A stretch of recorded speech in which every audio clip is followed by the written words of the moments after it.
Alright, dalam episode ini kita akan mempelajari bagaimana sebenarnya cara menggunakan yang namanya responsif pada Tailwind CSS.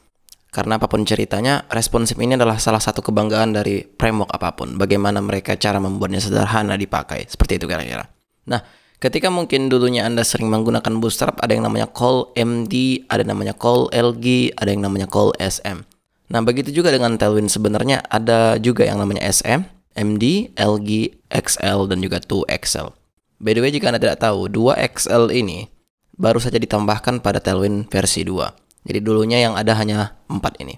Jadi jika kita lihat, ukuran small ini adalah 640. Jadi jika misalnya kurang lebih dari 640 pixel ini, biasanya itu adalah smartphone. Maka ini adalah tablet, maka ini adalah desktop, dan seterusnya.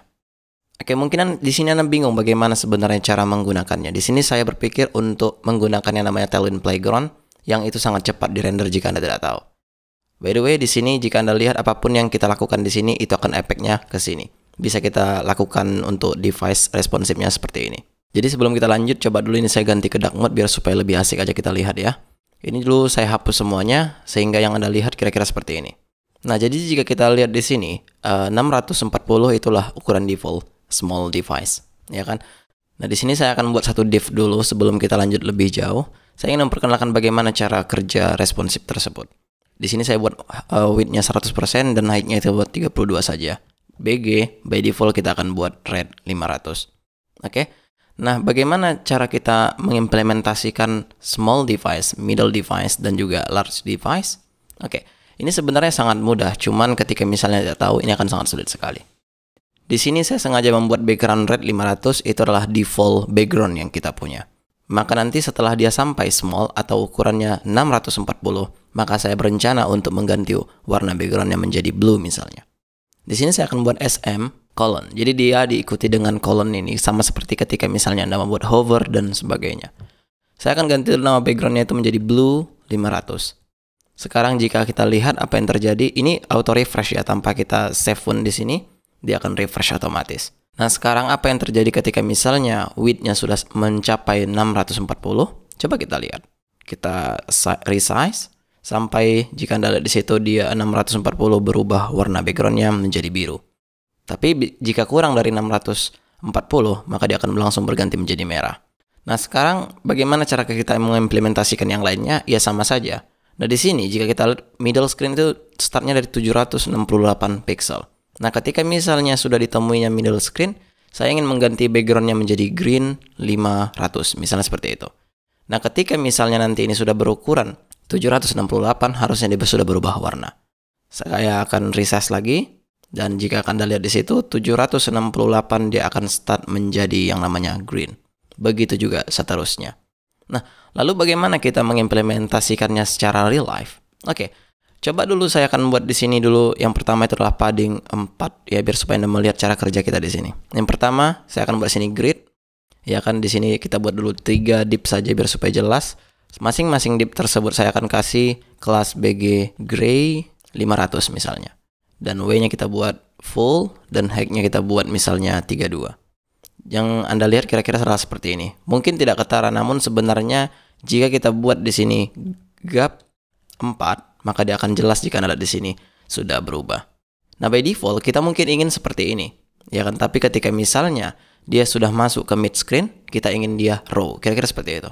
Nah, coba dulu di sini saya akan buat grid calls, kita buat misalnya 3. Maka yang terjadi adalah seperti ini. By the way, jika Anda tidak tahu grid ini adalah cara membuat grid sistem di CSS ya. Jika Anda tidak tahu, saya juga sudah membuat tutorialnya di Persintaya CSS Grid. Anda cari aja, pasti ada itu. Nah, sekarang kan ini by defaultnya calls-nya 3. Jadi ketika misalnya kita di small device, coba ini saya taruh ke bawah dulu. Dan jika kita kecilkan sampai misalnya ukurannya itu smartphone pun, tetap dia 3 kolom. Nah, sebenarnya ini kan tidak kita mau. Yang kita mau itu defaultnya dia akan seperti ini. Kita hilangkan grid calls 3-nya. Maka apa yang kita lakukan adalah ketika misalnya kita ingin dari 768 dia mempunyai kolom sampai 3. Namun ketika misalnya small device kita ingin dia kolomnya cuma 2. Nah, bagaimana cara kita mengimplementasikannya? Sangat mudah sekali. Maka di sini saya akan buat grid call 1 by default. Tapi ketika misalnya ditemuinya mid screen ke atas, dia akan 3. Oke. Nah, kemudian ketika misalnya saya buat di sini SM grid calls 2 saya buat, maka kolomnya akan 2 ketika misalnya dia sudah mempunyai small screen. Namun ketika misalnya kita scroll, terus kita scroll, maka jika Anda lihat di sini dia sudah berubah menjadi 3 kolom. Kira-kira seperti itulah. Maka coba dulu saya akan tambah div-nya di sini. Kita buat 6 aja. Baik, sekarang saya ingin ketika misalnya sudah ditemuinya large screen, kita ingin dia call-nya menjadi 4. Maka di sini kita buat lg grid calls 4. Nah, sekarang coba dulu saya akan besarkan ya. Saya akan klik yang di sini biar supaya kita bisa full screen. Jadi ketika misalnya kita scroll sampai dengan 1024 pixel, Anda perhatikan yang ada di sini nomor width-nya ya. Maka harusnya dia sudah berubah menjadi 4 kolom. Jika Anda lihat kan? Maka ya, sangat mudah sekali sebenarnya jika Anda sudah mengerti tentang responsive di Tailwind CSS ini. Tidak ada yang sulit dan very cool.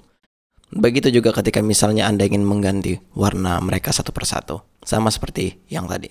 Saya ingin misalnya yang ini akan berubah warna ketika misalnya dia mempunyai small screen ke atas. Maka di sini saya buat SM BG Gray 900 misalnya. Maka dia akan langsung apply. Namun ketika misalnya dikecilkan, maka tidak akan ada lagi di sini yang namanya Gray 900, melainkan semua akan default menjadi Gray 500. Oke, saya besarkan sekali lagi. Maka jika ada di situ dia mempunyai BG Gray 900 hanya karena sudah memasuki small device. Oke, untuk responsif harusnya Anda sudah mengerti, tapi hati-hati menggunakan grid ini jika ingin membuat grid system. Saya sangat merekomendasikan Anda untuk menggunakan yang namanya Flexbox hanya karena dia belum terlalu support banyak browser, jadi pertimbangkan untuk menggunakan Flex daripada grid. Memang sangat mudah sekali jika kita perhatikan caranya. Tidak seperti ketika misalnya kita menggunakan yang namanya Flex, itu harus dibuat setup untuk gapnya, ya. Maka saya menyarankan kepada Anda untuk memakai Flexbox daripada grid. Tapi itu kembali ke masing-masing. Kalau ada yang suka dengan grid, tapi pertimbangkan hanya karena tidak semua support browser kepada dia. Oke, saya rasa untuk responsive Tailwind CSS Anda sangat mengerti sekarang. Jadi bagaimana cara menggunakannya, dan itu sangat mudah sekali. Di sini sebenarnya saya buat call 1, itu hanya karena defaultnya. Nah, itu yang biasa saya lakukan ketika misalnya saya menggunakan Tailwind CSS untuk melakukan responsive. Saya selalu menyediakan defaultnya. Tapi Anda tahu apa yang terjadi ketika misalnya kita hapus? Hasilnya sebenarnya sama saja, tidak ada yang beda di sini. Jadi ketika misalnya kita sudah small screen ke bawah, maka dia akan tetap satu kolom. Karena tidak ada ditentukan juga tidak ada masalah. Namun biasakan menentukan default daripada tidak sama sekali. So, jika sudah, saya akan melihat Anda di video berikutnya. See you soon.